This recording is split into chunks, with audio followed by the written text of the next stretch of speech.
Vous savez, le principe de ces petits déjeuners, c'est le 12e maintenant, c'est le 3e ce qui est de cette deuxième saison, depuis septembre 2013, c'est d'inviter majoritairement des entrepreneurs. On invite aussi des directeurs marketing, on a invité des gens qui travaillent dans d'autres univers. On a eu par exemple le responsable du web à l'Élysée, mais majoritairement des entrepreneurs. Pourquoi? D'abord parce que ce petit déjeuner en partenariat avec le lieu que vous connaissez ici, qui est la Pépinière 27, qui est un lieu qui accueille une cinquantaine d'entrepreneurs, mais aussi parce que c'est le principe même de Babel qui est de s'interroger sur les communautés et sur les individus qui arrivent à tisser des liens. C'est ça. Et alors précisément, pour faire une courte introduction, notre petit déjeuner de ce matin posait la question création, innovation, l'ère des communautés. Pour simplifier, globalement, quand on regarde la littérature de guillemets, jusqu'à il y a 3 ou 4 ans, la création, l'innovation, évidemment, c'est un processus, on le sait un peu tous, particulièrement personnel. On peut penser aux arts, bien sûr, mais même au-delà de la dimension artistique, on a cette idée ancrée que c'est un processus personnel. De toute évidence, c'est en train de changer. Et de toute évidence, ça a déjà changé. Et donc, j'ai souhaité qu'on puisse en discuter ce matin sur des bases concrètes, en regardant par divers angles, et je vais en dire un mot dans un instant, des angles qui montrent que cette création, cette innovation, elle peut émerger par des aspects collaboratifs et par des aspects pluriels. Et de ce point de vue, nous considérons chez Babel 31 que le mot communauté est particulièrement adapté. J'ai l'impression qu'on n'est pas les seuls, puisque je suis parti dans ce petit déjeuner d'un article qu'avait écrit Antonin Léonard, qui travaille avec Marc Arthur chez Michel et qui justement parlait d'ère des communautés pour cette question de la création. Donc on va parler de plusieurs aspects. Aujourd'hui, il y a effectivement des lieux de création qui sont collaboratifs. Ce lieu-ci en est un exemple. On pense au Fab Lab, etc. aussi. Le savoir devient un savoir plus collaboratif, il y a toute une mode autour des MOOC, mais au-delà de ça, il y a aussi des communautés, on va en parler dans un instant avec Laure, qui elles-mêmes créent leurs propres usages. Et dernier aspect, et non des moindres, il est très souvent évoqué, il y a eu une explosion au cours des dernières années de modèles comme Ulule, qui existe dans le banque, et puis un petit peu différemment, parce que tu vas nous expliquer que le principe est un peu différent, mais Reservoir Funds, où il y a toute une question autour d'un terme qui est maintenant consacré, qui est le crowdfunding. Et comment on peut financer, faire appel à la générosité, ou pas d'ailleurs, pas seulement le sentiment de générosité, pour financer des projets.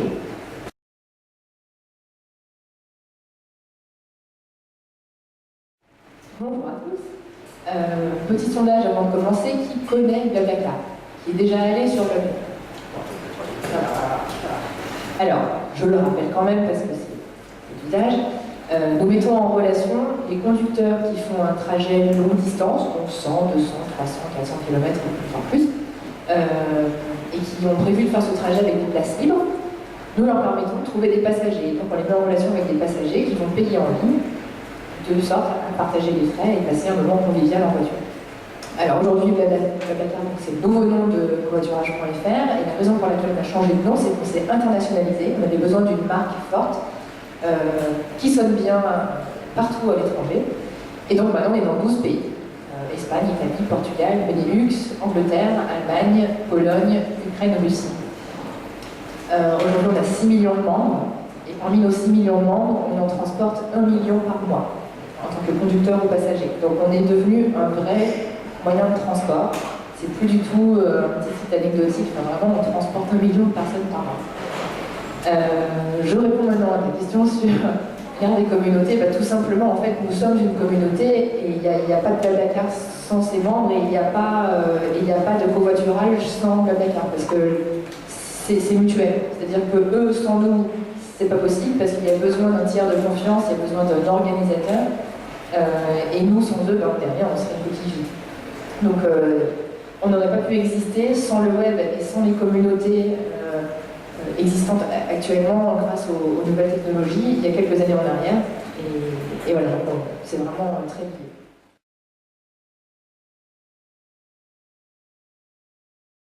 Alors, j'ai posé sur vos sièges des petites cartes, je ne sais pas si vous les voyez, je vous en ai ici. En fait, c'est tellement profondément ancré chez nous, cette innovation par l'usage et par l'écoute de notre communauté qu'on en a fait nos propres valeurs de travail en fait en interne. Donc, il y en a une qui dit « The member is the boss ». Pour la photo, The member is the boss, tout simplement, ça veut dire que chez nous, le boss, bon, il s'appelle Frédéric Mazzella, c'est le fondateur, mais c'est quand même la communauté de vrais boss. Parce qu'en fait, on les écoute énormément, ils nous écrivent, on les rencontre, on fait du covoiturage nous-mêmes, et leurs demandes en tant qu'usagers premiers du site sont plus importantes parce qu'elles nous permettent de prioriser en fait notre roadmap. Nous, on sait, hein, évidemment, on n'attend pas que nos membres nous donnent des ordres pour qu'on avance. Hein, on pense plusieurs mois, plusieurs années à l'avance, mais seulement pour coller à la demande et pour coller au plus près de leurs attentes, on priorise par rapport à eux. Ensuite, il y a une autre valeur qui dit « Think it, build it, use it ». Et ça correspond complètement en fait, à l'histoire de la création de BlaBlaCar. C'est que Frédéric Mazzella l'a pensé, l'a construit, l'a utilisé, parce que c'était pour son propre besoin, il est vendéen et il avait besoin pour lui-même d'un site de covoiturage pour faire Paris-Fontenay-Comte. Et donc c'est un processus d'itération comme ça, où on utilise le site et on l'améliore, on a une nouvelle idée et on l'utilise et on l'améliore. Et donc quand on est 6 millions à faire ça, et ben, ça avance très très bien. Et puis, dernière chose, Interest We Trust. Ça, c'est vraiment notre pilier hyper important. C'est que une communauté, c'est bien, mais une communauté de confiance, c'est ça qui fait que l'activité décolle et qu'il y a un vrai usage. Parce que s'il n'y avait que des gens inscrits sur un site, mais sans confiance interpersonnelle entre eux, il ne se passerait pas grand-chose. Il n'y aurait pas vraiment de transaction, il n'y aurait pas la confiance nécessaire à passer le pas pour ce qui nous concerne du covoiturage. Parce qu'il y a quand même cette peur sous-jacente de l'inconnu. Et même si on s'inscrit sur un site, c'est quand même un inconnu. Alors que justement, en créant de la confiance, donc parmi ceux qui ont levé la main, qui connaissent le BlaBlaCar, vous voyez de quoi je vais parler, mais on sait avec qui on part. On voit la liste des conducteurs, on a le portrait, on a les avis, on a les préférences, on peut lire la biographie, donc on sait si Marc Arthur conduit bien et ponctuel. Ponctuel, voilà, etc. Donc en fait, on sait avec qui on parle, on connaît son métier, etc. On peut lire les avis précédents. Ensuite, le passager réserve en ligne, donc l'engagement est fort. Et donc toute cette confiance fait que c'est pas seulement une communauté de gens inscrits, mais c'est une communauté de confiance. Voilà.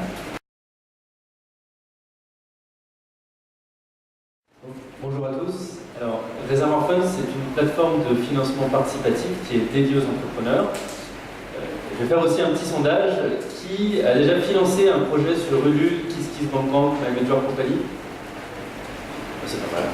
Qui a déjà prêté de l'argent sur Uniland, Hello Merci ou Prêt d'Union? Ah, un peu moins. Et qui a déjà financé un projet sur Anaxago ou WeSeed et a financé un projet de start-up avec prise de participation? Allez, il n'y a plus de personne. C'est normal. C'est assez normal parce que c'est pas le même montant. Alors, ces trois aspects, en fait, c'est le même mot, le crowdfunding, mais en fait, c'est trois aspects complètement différents du marché. Le premier, Ulule, KissKissBankBank, c'est ce qu'on appelle le don contrepartie, avec contrepartie en nature, donc c'est plus considéré comme de l'avance de trésorerie. Le deuxième, c'est le prêt, donc c'est de la désintermédiation sous forme de prêt. Les gens se prêtent entre eux. Et le troisième, c'est de la prise de participation. C'est trois mondes assez différents, mais qui sont sous la même coupole du crowdfunding. Et en fait, pour répondre à ta question, le crowdfunding, surtout selon le modèle Reservoir Funds, Ulule ou KissKissBankBank, c'est vraiment l'essence même de la création communautaire, puisque par définition, on utilise sa communauté pour créer une communauté encore plus grande et utiliser la communauté des communautés pour arriver à financer son projet. Donc on ne peut pas être plus juste dans ta description. C'est grâce à la transformation de sa communauté première, qui sont généralement sa famille, ses amis, les gens qui vont un petit peu traîner avec nous à l'école ou qui sont dans la même pépinière que nous, qu'on va arriver à les transformer en ambassadeurs qui vont parler de notre cause, de notre projet et ainsi fédérer leur communauté aussi et ainsi de suite pour arriver au Graal, le grand public, qui est souvent un peu plus compliqué pour pas mal de projets, mais on a vu beaucoup d'exemples dernièrement. Donc aujourd'hui, le financement participatif, c'est une création extrêmement communautaire qui sert avant tout à financer un projet et à financer projet, que ce soit créatif ou artistique ou entrepreneurial. Ce qui sera intéressant de voir dans les prochaines années, c'est comment cette communauté pourra influer sur le projet autrement que simplement par l'argent. Aujourd'hui, la communauté décide de ce qu'elle veut voir en rayon. Ok, ce projet m'intéresse, ce CD m'intéresse, ce livre m'intéresse, je lui fais une avance de trésorerie, je le soutiens et il verra le jour. Demain, comment est-ce que le crowdfunding peut se transformer pour faire en sorte qu'on aille au-delà et on ne donne pas que de l'argent, on donne aussi son avis, son conseil, on influe dans le process de création bien au-delà que simplement par l'argent. Et donc moi, ce qu'on arrive à faire, en sorte que ce soit un aller et un retour. Voilà.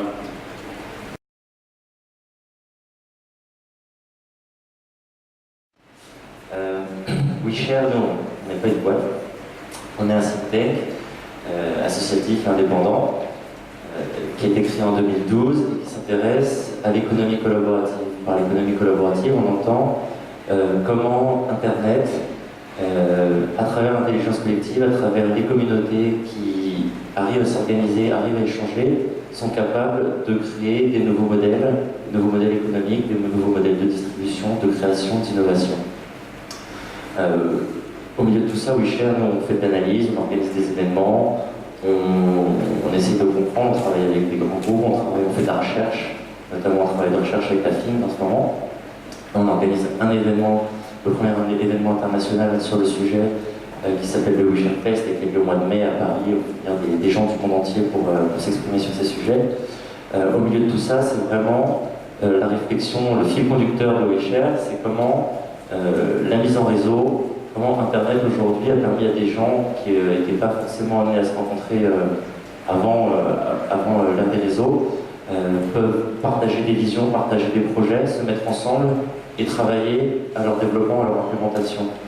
Que ce soit dans le transport avec le Blablacar, que ce soit le logement avec Airbnb, ça on va dire c'est la phase émergée de l'iceberg. Il y a toute une partie qu'on voit moins, qui est le logiciel libre, qui est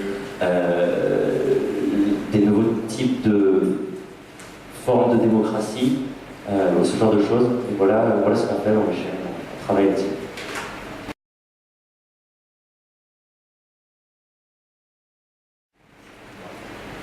C'est difficile de dire que ça a changé notre modèle économique, puisqu'en fait, on s'est créé, c'est constitutif de notre modèle. Alors pour moi, enfin pour nous, une communauté, c'est un ensemble de personnes qui ont un intérêt commun, et en ce qui nous concerne, c'est le covoiturage, mais qui au-delà de ça, j'ai commencé à dire tout à l'heure, c'est pas seulement une agglomération de gens, c'est des gens qui se font confiance. Et la preuve, c'est qu'on a fait une étude en fait au sein de notre communauté pour voir à quel point c'était une communauté. On leur a demandé en fait à nos membres de noter de 1 à 5 la confiance qu'ils accordent à des gens. Donc on leur a demandé de noter la confiance qu'ils accordent de 1 à 5, 1 étant pas confiance et 5 étant le top de la confiance. Donc on leur a demandé de noter leurs amis, leur famille, leurs voisins, leurs collègues, leurs contacts Facebook et un inconnu croisé. Donc dans l'ordre logique, famille et amis ont le top, et ensuite c'est collègues, voisins, contacts Facebook, inconnus croisés dans la main. Et ensuite on leur a posé la même question, quelle note de confiance accordez-vous à la communauté Blablacar, enfin à quelqu'un qui a un profil comme on sait le faire, avec un portrait, biographie, avis, etc. Et alors là, grande surprise, juste en dessous de famille et amis. On fait plus confiance à un covoitureur qu'à ses voisins, à ses collègues, à un contact Facebook ou un inconnu croisé dans la rue qu'on voit, alors que le membre sur le Blablacar, on ne le voit pas. On aurait pu se dire que ça aurait pu être équivalent. Donc voilà, notre grande fierté, c'est que notre communauté, elle se fait confiance et elle se sent plus proche que la proximité qu'il peut y avoir entre des voisins et des collègues. Voilà, pour nous, c'est ça notre grande fierté, parce qu'on estime qu'on a favorisé cette communauté, parce qu'une communauté ne se crée pas toute seule, elle a besoin d'être accompagnée, elle a besoin d'être aidée, entourée, chouchoutée. Et donc on pense qu'avec toutes les fonctionnalités qu'on a mises en place, on a contribué à créer cette communauté du coup de confiance qui maintenant est capable de se faire confiance et de faire des transactions et du coup de créer de la valeur, de s'entraider. Ce qui crée un espace de liberté en fait. Parce que quand on se fait confiance, on a la liberté d'aller à Lille pour 15 euros, la liberté de faire de grandes économies, et alors que tout ça n'est pas permis quand il n'y a pas ce moteur qui est la confiance. Pour nous, voilà, la confiance est le moteur de notre communauté. C'est très intéressant. Et ensuite, comment vous utilisez cette confiance? Est-ce que vous l'utilisez? Est-ce que ça veut dire, pour être très concret, qu'il y a des utilisateurs qui évidemment ont un taux de confiance qui est plus élevé? C'est un peu des leaders, on pourrait dire, de cette communauté, pour faire progresser votre produit. Est-ce que vous appuyez sur eux? Est-ce que vous les rencontrez? Pour bien reprendre le fil de ce moteur qui est la création d'innovation, à partir du moment où tu m'expliques que vous arrivez à bien les identifier, comment ensuite vous en servez au sens noble du terme? Alors, donc, ce que tu appelles les leaders, en fait, chez nous, ça s'appelle des ambassadeurs, parce que quand on s'inscrit, quand on fait son premier covoiturage, on est débutant, puis on est habitué, confirmé, expert, puis ambassadeur. Alors, ambassadeur, il faut avoir reçu plus de 12 avis positifs, avoir 12 mois d'ancienneté, voilà. C'est le top du covoitureur. Et eux, effectivement, on les invite régulièrement à faire ce qu'on appelle des focus group. On leur montre les nouvelles fonctionnalités et on leur demande quelles sont les prochaines fonctionnalités qu'ils aimeraient qu'on développe. Donc en étant proche comme ça d'eux, en leur demandant leur avis, en leur faisant tester le site, on a des feedbacks directs. Alors on ne le fait pas non plus trop souvent parce que il ne faut pas non plus qu'on se perde dans des détails de moi je voudrais changer la couleur de ceci, cela. Donc c'est vraiment on prend de la hauteur, c'est sur des grandes directions. Et sinon, après, on n'est pas seulement proche de ces ambassadeurs-là, on est proche de tous nos membres, et tous les étés, parce que c'est quand même mieux quand il fait beau, on organise un blabla tour. D'ailleurs, je précise que c'est l'agence clé qui organise notre blabla tour. Coralie ici présente pour vous en parler après. Et donc ce blabla tour consiste à faire un tour de France, mais cette année c'est même d'Europe, puisque en un an, on est devenu vraiment très européen. Et donc on a plusieurs dates en France et en Europe, et concrètement ça consiste à rencontrer nos membres, une trentaine à chaque fois dans chaque ville, pas que des ambassadeurs, avec un petit programme pour chaque soirée on se parle entre nous, on parle du site, on récupère, on note les feedbacks, les demandes d'amélioration, et puis un moment convivial tout simplement. Et aussi, le Blabla Tour, c'est des présences sur des festivals, des gros événements, etc. Donc c'est à la fois un événement d'évangélisation et un événement de proximité avec la communauté pour échanger. Mais sinon, notre meilleur moyen, bon, le face-to-face, c'est toujours très très bien, mais notre meilleur moyen, c'est le formulaire de contact. En fait, on a un niveau d'exigence, de réponse avec notre équipe service client, c'est qu'on répond à 100% des messages qu'on reçoit. Quand quelqu'un nous dit « moi quand je clique là, je trouve ça pas pratique, je préférerais que le bouton sur l'appli iPhone il soit plus en amont quand on ouvre », c'est une vraie remarque. Ça ne tombe pas dans un puits, sans fond, ça va directement à l'équipe technique, il y a un ticket qui est ouvert et le jour où c'est mis en place, on fait suivre à la personne qui l'avait suggéré. Donc il y a vraiment une boucle comme ça et en plus ils ont la fierté de se dire tout ce que j'ai demandé, ça a été pris en compte. Voilà. On va cheminer dans cette question parce qu'on est arrivé au stade, voilà, un lien entre confiance et capacité à innover de manière collective, même s'il y a des filtres, et on va voir qu'il y en a un certain nombre, c'est naturel. On m'a dit, alors, toi tu t'adresses par définition à des entrepreneurs, donc a priori il y a déjà un certain nombre d'entre eux qui sont dans des secteurs innovants, innovation de procédés, de produits, probablement, puisqu'ils cherchent à les financer. Même question, comment tu interagis avec eux pour que ton produit à toi soit conforme à ses attentes? Et là, c'est un petit peu au carré, parce qu'en plus, eux, en l'occurrence, sont dans des secteurs la plupart du temps innovants. Alors, nous, notre interaction avec les utilisateurs qui sont effectivement les entrepreneurs. Alors, l'entrepreneur, c'est effectivement quelqu'un qui a un projet innovant. Ça peut être un procédé, comme tu l'as si bien dit, ou un produit. La plupart des entrepreneurs qui viennent chez nous, c'est plutôt des produits, parce qu'en contrepartie, c'est beaucoup plus simple de faire une campagne. Ces gens-là, en fait, on les a, parce qu'on est une petite plateforme, on les a quasiment tous au téléphone.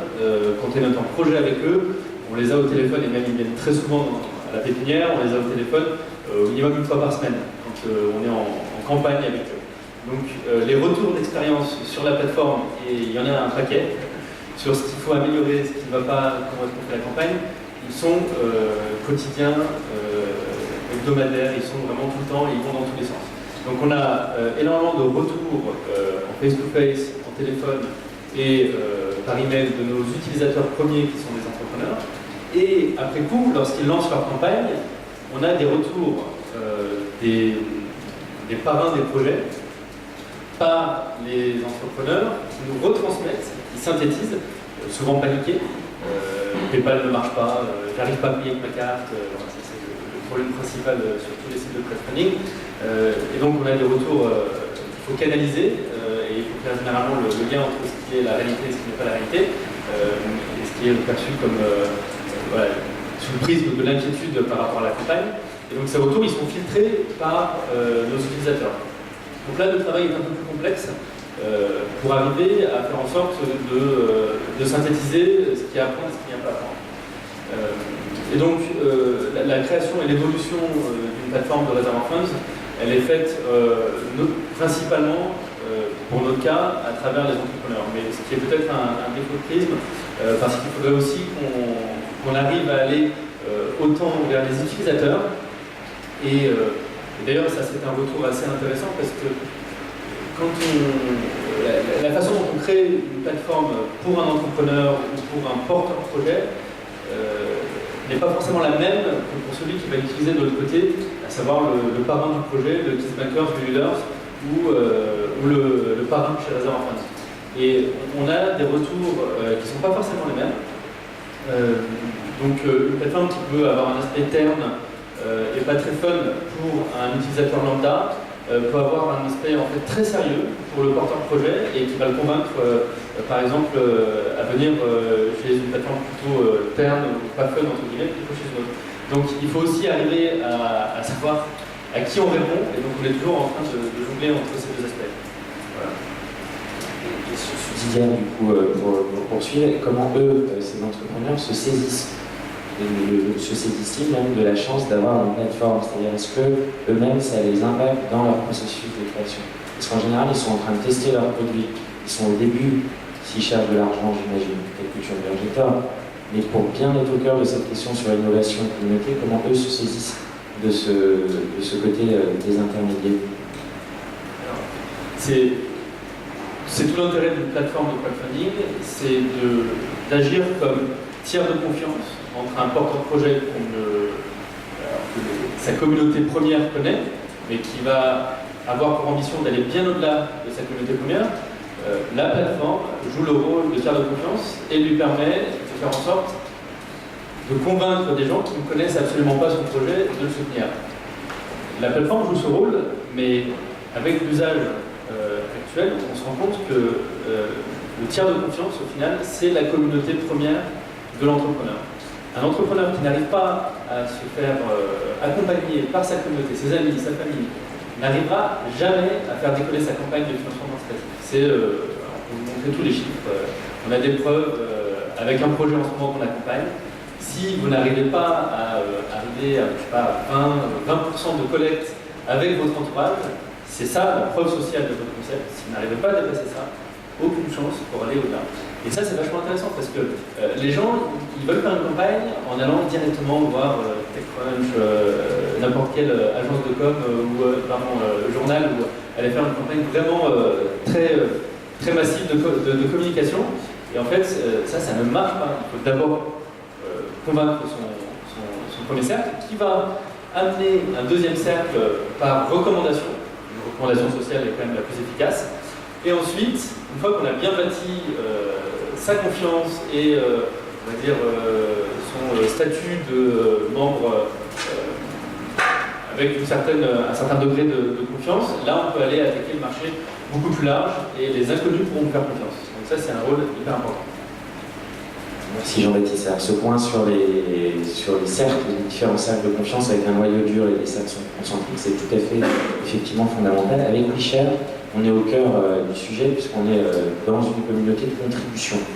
J'aimerais que tu nous dises un mot de ton hier j'ai dit job et tu m'as corrigé parce que ça n'est pas un tant tel, de rôle de connecteur qui me semble, tu vas nous le dire mieux que moi, incarner exactement ce qui est justement cette interface entre comment, dans un univers foisonnant, c'est très intéressant d'utiliser la force du collectif, et comment en même temps le canaliser. Est-ce que tu peux nous présenter ce rôle de connecteur chez WeShare? Oui, tout à fait. Alors, pour vous expliquer un petit peu plus précisément ce qu'est WeShare et comment fonctionne WeShare, WeShare, c'est 4000 contributeurs à peu près dans le monde. On est présent dans 25 villes. On travaille en 7 langues.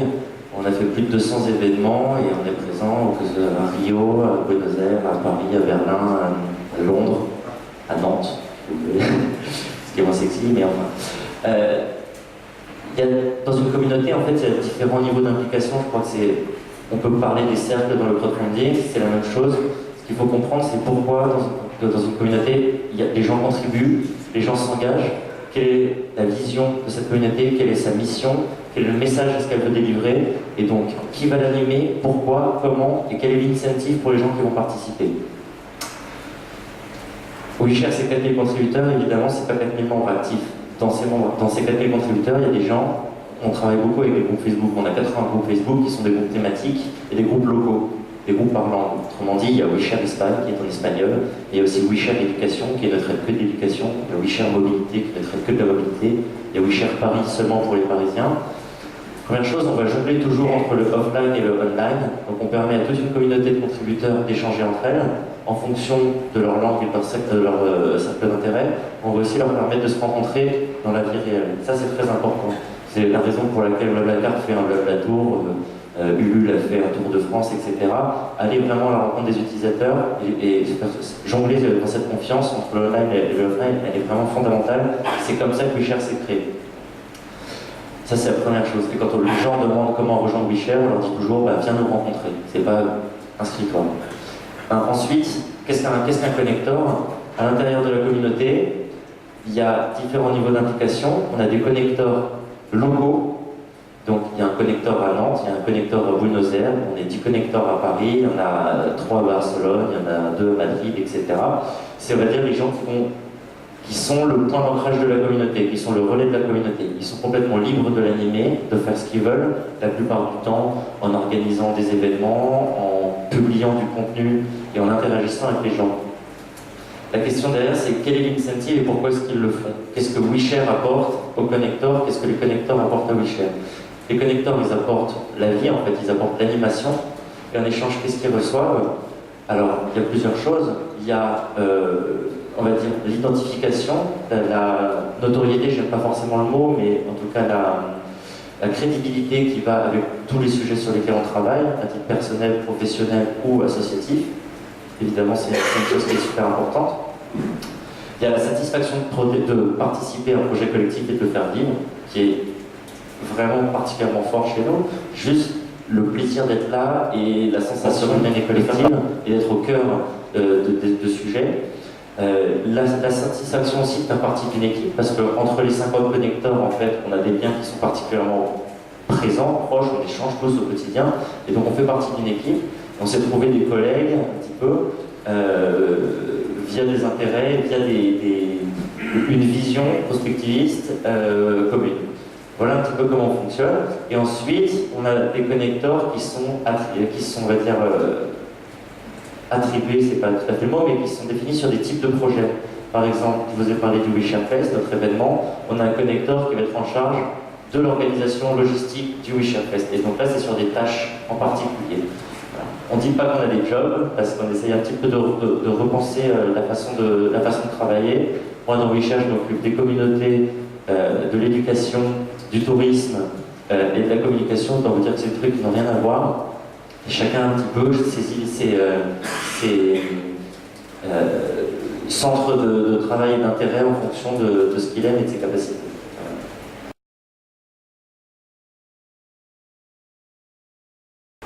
En fait, peut-être une discussion que j'ai eue avec un ami qui bosse dans une très grande boîte de grande distribution, dont je tairai le nom. J'ai discuté avec lui de l'intérêt de ce qui se passe dans une campagne de crowdfunding, au-delà du financement qui n'intéresserait absolument pas une grande boîte. Ce qui s'y passe, c'est une connexion entre le porteur du projet, son produit et ses ambassadeurs qui est extrêmement forte. Je me souviens du premier projet qu'on a financé sur Réservoir Fund, c'était le food truck, le beer truck Gallia. Les gens ils avaient l'impression que c'était leur marque de bière, la bière parisienne Gallia. Ils sont restés hyper connectés avec cette marque-là.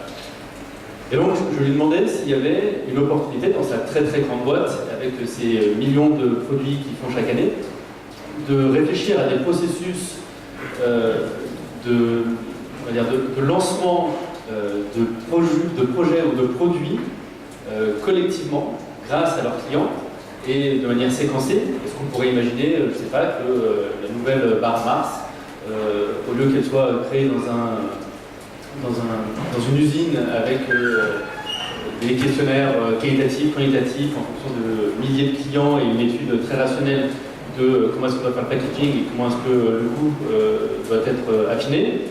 Est-ce qu'on pourrait imaginer faire comme une campagne de crowdfunding pour la nouvelle barre Mars et qu'elle arrive sur le marché avec l'interaction du public du début jusqu'à la fin? On crée le logo ensemble, on crée le nom ensemble, on ajuste le goût ensemble, on ajuste la couleur ensemble, et à la fin on a un produit qui est ce que la foule veut, ce qui n'est pas forcément ce que les clients veulent, et sur lequel il y a une adhésion.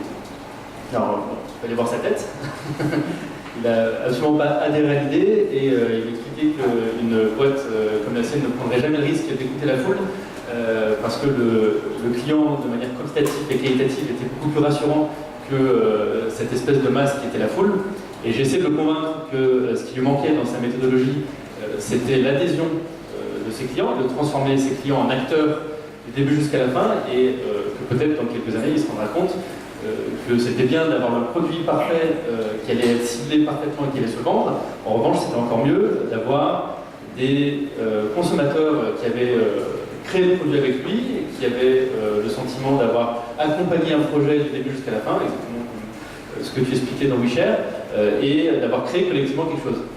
Donc, de cette grande boîte, j'en ai retiré qu'on est très très loin de ces usages-là, mais c'est un prisme tout à fait déformé. En revanche, je trouve que c'est, et j'entends quelques initiatives par-ci par-là, qui me font dire qu'on rentre certainement dans cette ère. Il y a énormément de boulot dans les grands groupes pour qu'ils arrivent à utiliser leur communauté dans leur processus de marketing, de fabrication. Je pense que cette révolution viendra plutôt par les petites entreprises ou par les entreprises intermédiaires. Je pense que, par exemple, Michel et Augustin est un super exemple de ce qu'ils arrivent à faire avec la communauté, avec la foule. Ils arrivent à vraiment impliquer les gens dans leur processus de marketing. Donc, je pense que, moi, personnellement, je pense que c'est l'avenir. En revanche, on en est très très loin. C'est intéressant parce que ce que tu décrivais comme ça l'a frappé vraiment, ça t'a un petit peu réduit ton ami. C'est choqué même, tu vois. C'est en fait le processus à l'inverse que tu décrivais comme étant le quotidien de Blablacar, mais évidemment avec une différence d'échelle et d'historique et d'ancienneté. Peut-être même question avec le prisme, c'est pas mal de peut-être donner un exemple si tu en as un, ou en tout cas le prisme de se dire voilà, comment on peut faire bouger les choses dans des entités qui sont beaucoup plus comme ça installées. Alors d'abord, j'ai pas... Blablacar n'a pas d'avis sur la question, mais je peux vous donner des exemples qui prouvent qu'ils s'y intéressent, les grands groupes, et qu'a priori quand même, ils sont plutôt dans des démarches d'optimisation aussi, où tout le monde fait un peu des paires, enfin, ils cherchent d'autres moyens d'optimiser leurs ressources, et le communautaire en est un levier. Alors nous, notre expérience, c'est qu'on est contacté par des gros groupes pour deux raisons.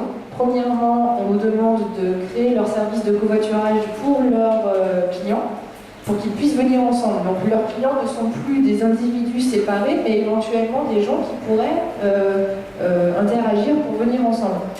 Donc c'est le cas de Castorama, Carrefour, j'ai oublié, mais le Roi Merlin aussi, Maison du Monde, on est leur prestataire. Voilà, il y a pas mal de grands groupes comme ça, de distribution qui nous ont acheté un service de covoiturage pour faire venir leurs clients ensemble. Ça, c'est la première démarche. Même si après, je vous avoue qu'ils ne font pas forcément suffisamment de communication pour que ça atteigne vraiment que le message passe et qu'ils arrivent vraiment à venir ensemble. C'est-à-dire qu'ils font l'effort, ils ont la réflexion, ils commandent le site, mais une fois qu'ils l'ont, ils font trop peu de communication parce que ce n'est pas non plus prioritaire pour eux, parmi les milliers de messages qu'ils ont à faire passer, notamment les 20% de réduction sur le véhicule. ça passe un peu après. Donc voilà, c'est pas forcément une grande réussite pour l'instant, mais en tout cas la démarche elle est là, donc c'est une bonne nouvelle, parce qu'il y a des gens qui réfléchissent dans les grands groupes, ça prendra du temps. Et l'autre chose, c'est qu'on nous demande de les sensibiliser. Ils veulent venir chez nous, voir comment on fonctionne, ou alors ils veulent qu'on vienne chez eux pour les former. Et je pense que Martin pourra en dire plus, parce que Wisher, vous êtes très sollicité par les entreprises pour justement ouvrir les esprits, vous faites des formations. Je ne vais pas passer la parole tout de suite, parce qu'en fait, nous, c'est vraiment, voilà, j'en ai fait quelques-unes, mais je crois que vous êtes plus calés là-dessus. Je vais ma transition, mais c'est parfait. Effectivement, j'allais dire comment, là c'est encore plus spécifique, comment un savoir collectif qui lui a priori au début n'est pas ne provient ni d'une entreprise, ni a priori monétisable directement, comment s'en saisissent les entreprises, comment peuvent-elles s'en saisir? Je pense qu'il y a deux choses. Pour un grand groupe, en fait, quand on parle de communauté, la définition de l'INSEE d'une communauté, c'est un groupe de personnes qui habitent sur un territoire délimité. Ramener l'entreprise, c'est les employés. Et la première communauté d'une entreprise, c'est pas ses clients, à mon avis, c'est ses employés. À partir du moment où on parle plus d'employés, mais on parle de contributeurs d'une aventure collective qui est l'entreprise, on n'a pas du tout le même rapport à l'entreprise. C'est ce qu'a réussi à faire Google, et quand vous allez à Dublin, Google c'est une communauté, Facebook c'est une communauté, il y a un vivre ensemble qui va au-delà de je vais le matin au boulot à 9h et je me barre à 17h, comme ça peut être le cas chez Orange à Arcueil par exemple. Excusez-moi, mais c'est vraiment le cas. Donc, une fois qu'on a s'il y a cette culture d'entreprise, quelqu'un qui a ce sentiment d'appartenance, une culture d'entreprise qui est forte et à qui on donne des moyens d'expression, des moyens d'être contributeur des décisions, des choix stratégiques, enfin, quelle que soit l'échelle, ça devient non plus un employé mais un ambassadeur, ça devient non plus un employé mais un promoteur et quelqu'un qui existe à travers ça. C'est juste la façon la plus puissante de faire exister une entreprise et de faire exister une marque. D'autre part, on ne décrète pas une communauté. Si vous allez sur Google et vous tapez « Rejoignez la communauté », ce que je me suis souvent amusé à faire parce que je donne des cours sur le management de communauté, vous trouvez 12 000 trucs à la con avec marqué « Rejoignez la communauté ». Vous allez sur la page Facebook de Kinder, vous ne ferez pas croire qu'il y a une communauté Kinder. Il y a une communauté de gens qui collectionnent des petites tortues Kinder, ça probablement, mais il n'y a pas une communauté Kinder. Et donc il y a eu tout un abus de langage entre community management et social media management, où les gens juste faisaient de l'achat de mots-clés en disant on est une communauté. C'est pas une communauté, il s'adresse à des clients, il s'adresse à des prospects, il ne s'adresse pas à une communauté. Parce qu'il y a une relation d'engagement, c'est comment vous échangez avec votre communauté. S'il n'y a plus d'échange, mais que c'est du top-down, c'est je vous envoie un message et mon message c'est acheter les Kinder, on n'est plus là-dedans. Alors, on peut essayer de développer une communauté, mais pour un grand groupe, il faut qu'il se demande pourquoi il le fait, il faut qu'il se demande pourquoi des gens vont souhaiter contribuer, et j'en reviens à ce que je disais à propos de Wisher, quel est l'incentive? Pourquoi est-ce que eux, qu'est-ce qu'ils vont y trouver, qu'est-ce qu'ils vont y gagner en sortant de l'entreprise?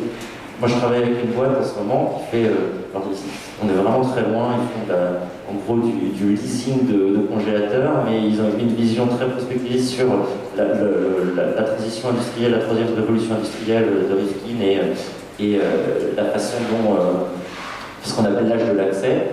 Et donc ils veulent créer une communauté mondiale de contributeurs autour de cette problématique-là. Mais ce qu'ils ont en tête, évidemment, c'est leur développement international. S'ils montrent que ce qu'ils ont en tête, c'est leur développement international, ça ne peut pas passer. Parce que les gens ne vont pas contribuer pour payer le développement international d'une boîte. Donc qu'est-ce qu'ils vont aller chercher chez ces contributeurs? Qu'est-ce qu'ils vont leur apporter pour qu'eux aussi ils trouvent leur avantage? Troisième point, il y a des tas de communautés qui existent déjà en dehors des gros groupes et sur lesquels les gros groupes peuvent s'appuyer. C'est le cas des startup weekends, c'est le cas des hackathons, c'est le cas d'un tas de choses. Il y a des tas de communautés qui existent et qui sont ultra dynamiques, et plutôt que de vouloir créer une nouvelle communauté de contributeurs sur un sujet, c'est parfois beaucoup plus pertinent d'aller s'appuyer sur de l'existant et de leur dire nous on est prêt à vous soutenir, on est prêt à faire partie de vos communautés, et non plus de dire vous allez être notre communauté, mais nous on va intégrer cette communauté qui est préexistante. Dans tous les secteurs, c'est vrai, dans le cas des objets connectés, dans le cas de tout ce qui est lié à l'innovation, c'est particulièrement présent.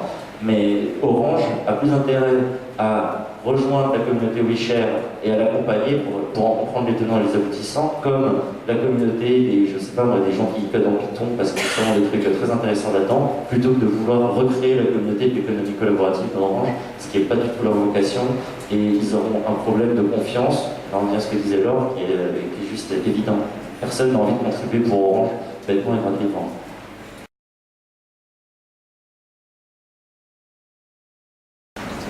Alors, la question, c'est le mode de financement. Alors, je commence sur Blablacar. Les passagers payent en ligne. Par exemple, vous, si vous faites Paris-Rennes vendredi, c'est le cas, vous faites Paris-Rennes vendredi. Absolument. Nous, Blablacar, on va vous conseiller, on va vous dire, voilà, le bon prix par passager, c'est 20 € par passager. Parce que du coup, 3 fois 20 €, 60, vous rentrez dans vos frais d'essence et de péage, c'est bien, il ne faut pas faire de bénéfice, donc 20 € par passager, c'est bien. Le passager, lui, en ligne, il va payer 22,50 € environ. Et ces 2,50 €, qui sont les frais de service, vont nous permettre, nous, de payer la TVA, les frais bancaires, les frais de SMS, et le reste, on va dire la moitié, c'est pour nous. C'est ça notre modèle économique. C'est un modèle transactionnel sur chaque paiement en ligne.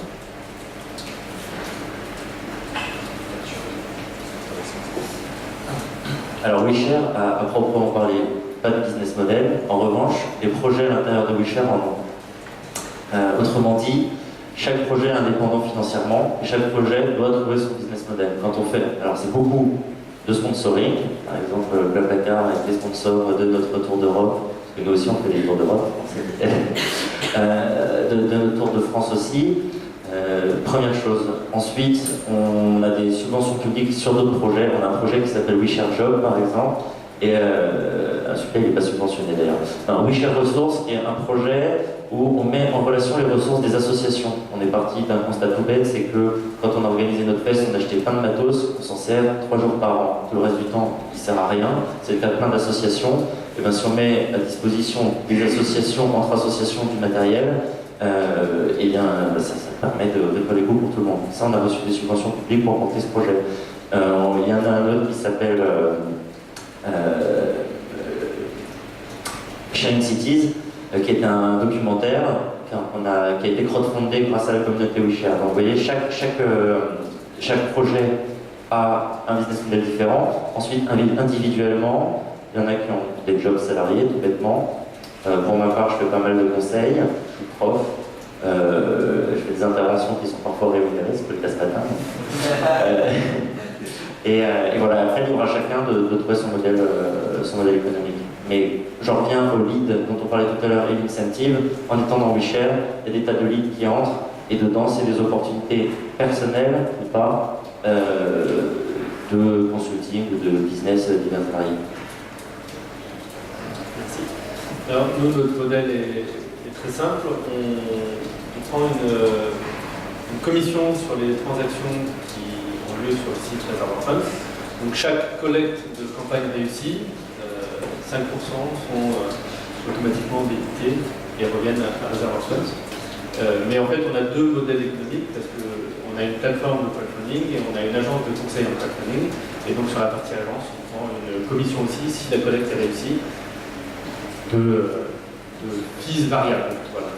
En fonction du montant du projet, mais c'est autour de 5% aussi. Voilà. Globalement, le modèle. On appelle la contribution pour la rémunération des invités. La blague mise à part, c'est toujours très sympa que vous puissiez venir ce matin. Tout à fait.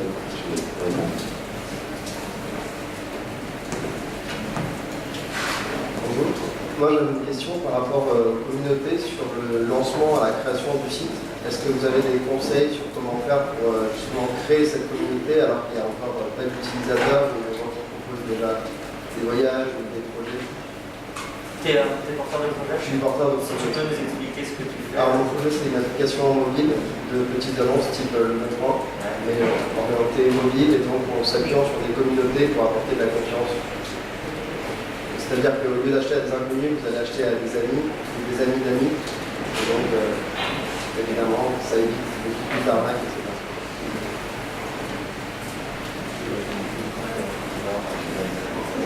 Alors, c'est vrai que c'est hyper dur de monter une communauté, hein, mais nous, je dois dire qu'au départ, ça a pris beaucoup de temps parce que Frédéric Mazella a mis le site en ligne en 2005. Et moi, je suis arrivée pour sa première collaboratrice en janvier 2009 pour m'occuper de la com. Il n'avait pas fait de com de 2005 à 2009. Il avait quand même eu 100 000 membres sans rien faire. Juste par le bouche à oreille, par le référencement du site et parce que le site était bien. Donc la qualité, déjà, si tu veux, tu vas trouver des techniques pour créer ta communauté, mais si à chaque fois que tu fais venir une personne, tu la fais fuir parce que ton site n'est pas bien, bon, tu n'y arriveras pas. Donc il faut que tu aies des techniques pour créer ta communauté, mais surtout que ton produit soit super pour que chaque personne qui en prenne connaissance reste et fasse elle-même son bouche à oreille. Donc nous, à l'époque, c'était un peu innovant, mais maintenant je peux le dévoiler parce que c'était pas... On est parti du principe que c'était une activité nouvelle et qu'on ne pouvait pas demander aux gens d'avoir beaucoup d'énergie pour nous. Donc un conducteur qui venait une fois sur covoiturage.fr, c'était notre nom à l'époque, en tant que conducteur, s'il venait, il avait l'énergie de publier une annonce pour un trajet, directement on lui facilitait la tâche pour « Ah bon, tu as publié Paris-Rennes ce vendredi? Bah tiens, regarde le calendrier, dis-nous à quelle autre date tu le fais et on va profiter de ta présence là maintenant et de l'énergie que tu as ici pour créer de l'offre sur plusieurs mois. » Parce que sinon c'est trop difficile de le faire revenir après, de l'envoyer un mail, de le solliciter pour le faire. Déjà, première technique, créer plusieurs offres en même temps, comme ça, une personne égale plusieurs offres sur plusieurs mois, comme ça ton catalogue se remplit. Et puis un passager qui vient, déjà, il faut toujours qu'il trouve quelque chose, que ton site n'ait pas l'air vide. Donc nous, la technique, c'était si quelqu'un cherche un Paris-Rennes, mais qu'il n'y en a pas, parce que pour l'instant, on n'a que du Paris-Brest ou du machin, surtout, notre objectif, c'était qu'il n'y ait jamais zéro réponse. Donc, quitte à élargir et être un peu parfois à côté de la plaque, on préférait montrer, tu cherches Paris-Rennes, on te propose un Paris-Brest.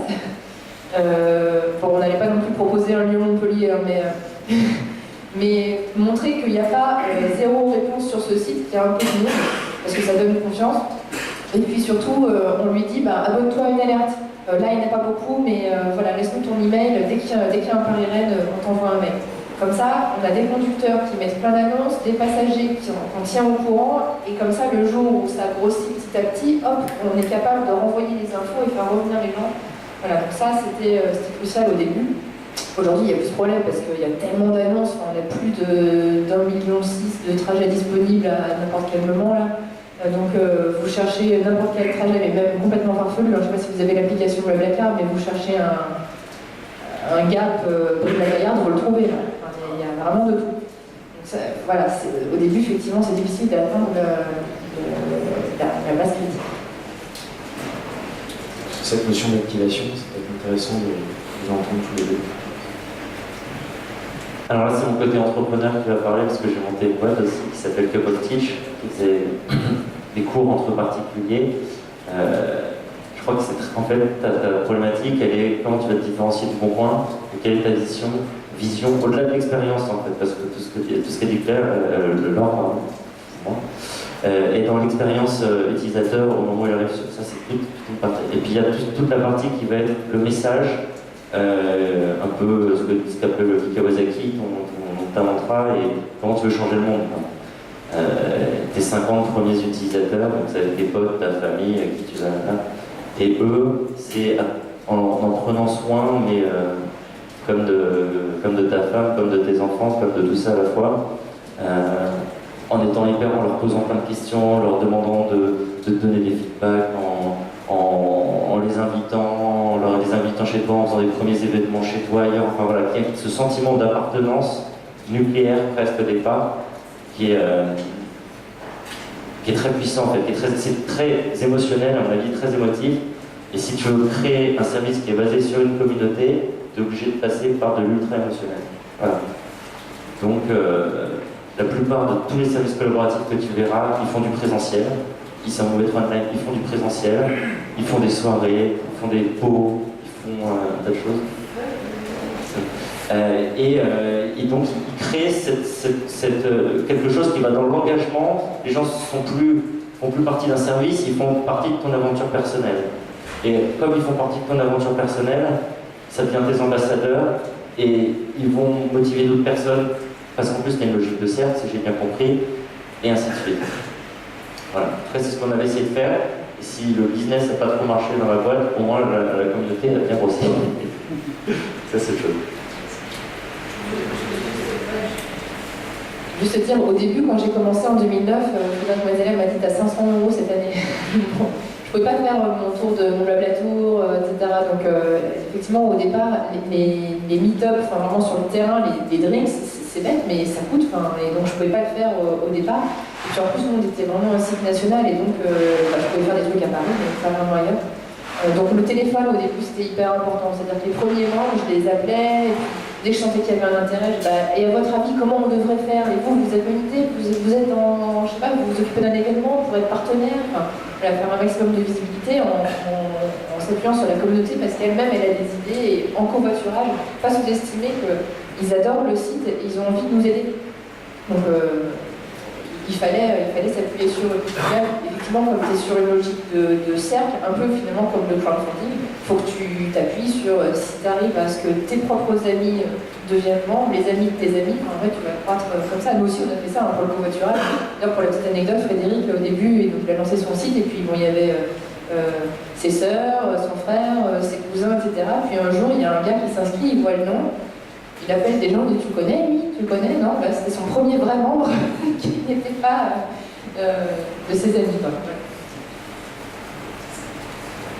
Ça nous a fait un peu le même choc lorsqu'on a vu sur le premier projet, le premier contributeur qui n'était pas de ma famille. Ça arrive, enfin. Et en fait, je suis complètement d'accord avec tout ce qui a été dit. Déjà, les premiers clients, les premiers porteurs d'annonces, on a quasiment tout fait pour eux. Ils n'ont quasiment pas été en ligne faire leur projet ou quoi que ce soit. Il a fallu qu'on se démène, il a fallu prendre des photos, faire des vidéos pour eux, on a tout fait. Et ensuite, donc ça c'était vraiment faciliter l'entrée des gens qui amènent du contenu. Donc dans ton cas les annonces aussi, dans notre cas les projets. Et après, il faut enclencher la communauté, le passage à l'acte. Et donc là aussi, pareil, on a tout fait pour les porteurs de projets. Et on a communiqué pour eux, on les a aidés du début jusqu'à la fin de communiquer. On a organisé des apéros, énormément d'apéros.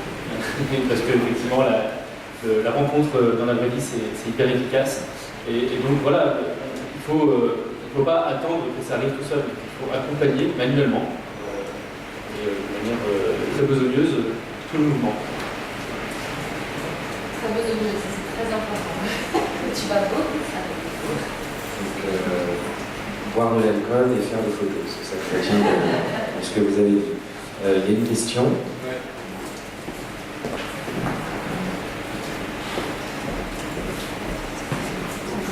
Merci, bonjour, Benoît Degnaud. Alors moi je suis pas tout à fait de cette même communauté puisque je suis avocat et donc je suis en général le frein à tous vos projets. Vous avez utilisé le mot de confiance qui peut dans ma profession se définit un petit peu autrement, que celui de garantie, celui de responsabilité, devoir de conseil, etc. Et donc il y a la confiance dans la communauté, mais il y a également la confiance dans la société qui fournit le service. Je suis sûr que vous connaissez tous les arrêts eBay, qui ont quand même modifié beaucoup la donne. Alors pour mémoire, pour ceux qui ne sont pas au courant, les arrêts eBay, on a dit à eBay que la société n'est pas juste là pour toucher des royalties sur les ventes, mais qu'elle doit également exercer un contrôle sur les produits vendus, puisqu'il y avait notamment des contrefaçons qui étaient vendues et eBay a eu des problèmes à cause de ça. Alors moi je voudrais savoir, parce que je pense qu'il y a une évolution de la responsabilité de tous les sites sur le sujet.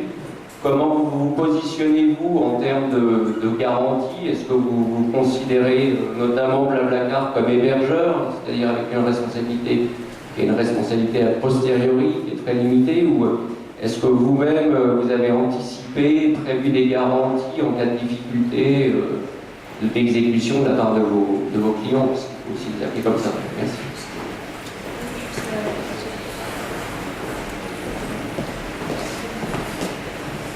Bonjour, monsieur l'avocat. Il y a deux choses en fait. Il y a vraiment l'aspect purement légal, et effectivement, nous ne sommes que un site de mise en relation, et donc juridiquement, on ne serait pas du tout attaqué s'il y avait quoi que ce soit sur le site, parce que ça, à la limite, ça ne nous intéresse pas de savoir ça. C'est qu'un statut. Nous, en fait, alors, on ne peut pas utiliser le mot garantie, mais on estime que c'est la qualité du site de faire en sorte de modérer, de faire en sorte qu'il y ait un très haut niveau de qualité et qu'il y ait le moins de déception possible et d'éviter les déconvenus.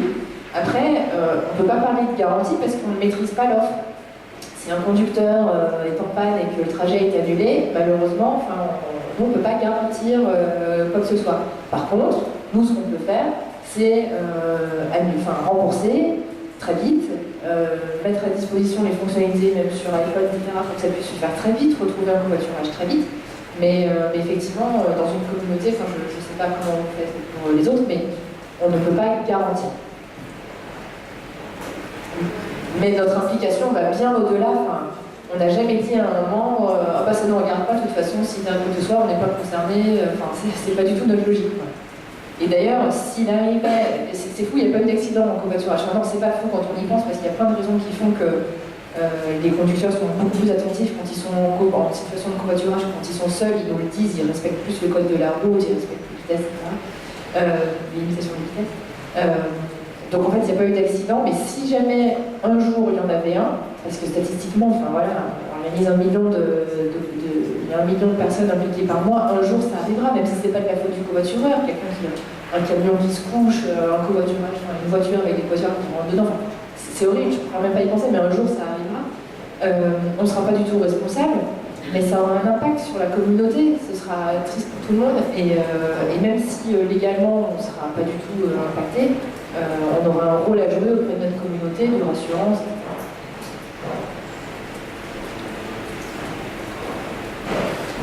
Je veux juste dire qu'il y a le droit et il y a le bon sens. Je sais qu'il y a cet arrêt que je connais, pour avoir rencontré Olivier Isaac du Bon Coin.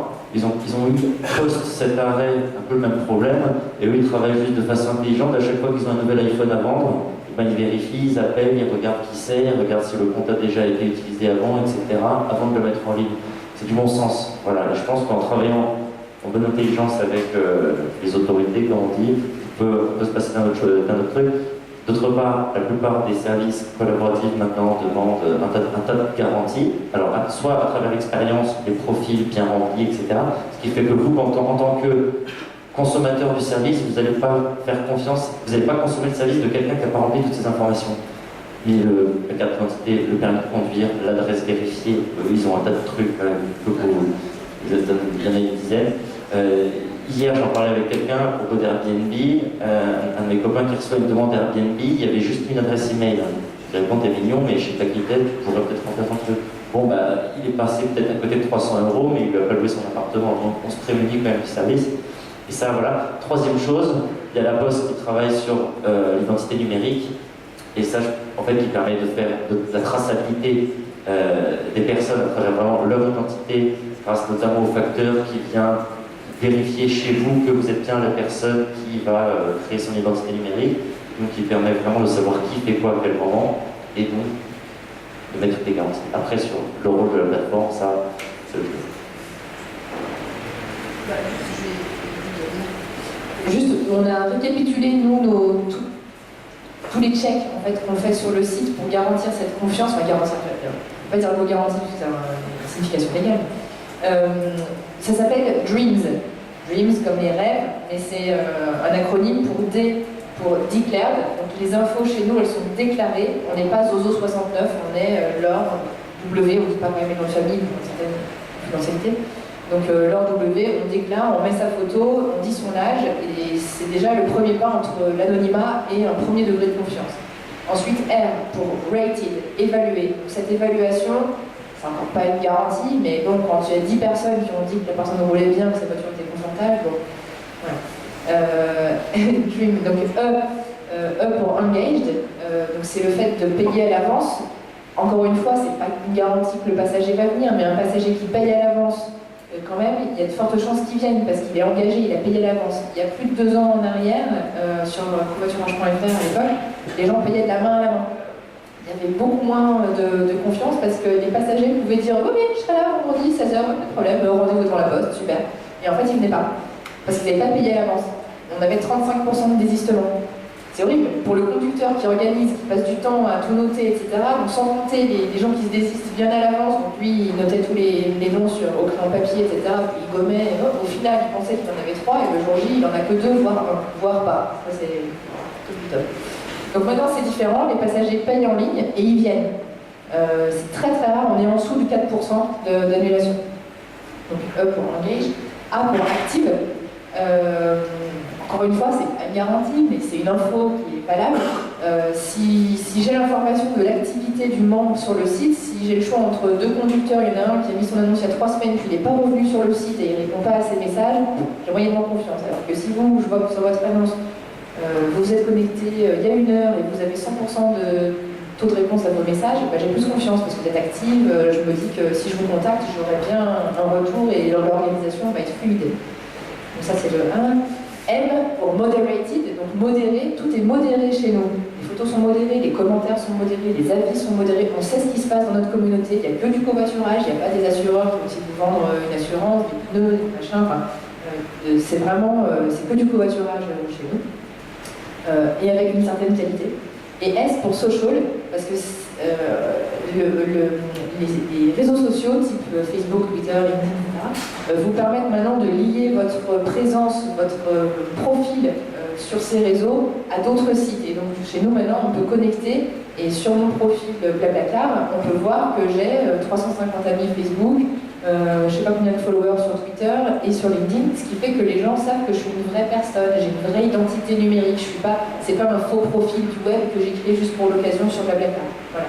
Donc, tout ça réuni, c'est ça notre recette, Dreams, pour créer toute cette confiance interpersonnelle dont je vous ai parlé tout à l'heure et qui fait qu'on a atteint un niveau de confiance exceptionnel. C'est pas des garanties, mais c'est toutes les infos qui sont à notre disposition en tant que site web, en tant que tiers de confiance, pour pousser un maximum d'infos pour que la communauté puisse s'auto-évaluer et prendre des décisions. Je crois que ça offre une très belle métaphore pour terminer ce petit déjeuner. Je vous remercie beaucoup. Je voudrais qu'on remercie chaleureusement Jean-Baptiste, Marc Arthur et Laure d'être venus ce matin. Bravo.